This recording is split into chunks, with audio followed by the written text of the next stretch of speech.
Guys, ration card apply பண்ணுறதுக்கு என்னென்ன documents வேணும்னு ஜாஸ்தி பேர் என்கிட்ட கேட்டிருந்தீங்க. ரேஷன் கார்டு அப்ளை பண்ணுறதுக்கு உங்களுக்கு டாக்குமெண்ட்ஸ் என்னென்ன வேணும்னா, ஒரு ஃபேமிலியில் எத்தனை பேர் இருக்கீங்களோ, தனி குடித்தனம் போகிறீங்கன்னு வச்சுக்கோங்க.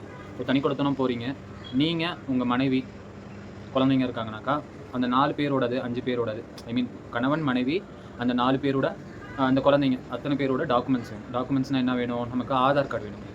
ஸோ ஆதார் கார்டு இருந்துச்சுனாக்கா போதும். ஆதார் கார்டு ப்ளஸ் அந்த வீட்டில் நீங்கள் வந்து கேஸ் கனெக்ஷன் கொடுத்துருப்பீங்க இல்லையா, அந்த கேஸ் பில் வேணும். ஓகேங்களா? அந்த கேஸ் பில் வேணும். அது போக பாஸ்போர்ட் சைஸ் ஃபோட்டோ வேணும். யார் குடும்ப தலைவியாக நீங்கள் செலக்ட் பண்ணுறீங்களோ அவங்களோட பாஸ்போர்ட் சைஸ் ஃபோட்டோ வேணுங்க. ஸோ என்னென்ன நான் சொல்லியிருந்தேன், ஆதார் கார்டு வேணும், கேஸ் பில் வேணும், ஃபோட்டோ வேணும்.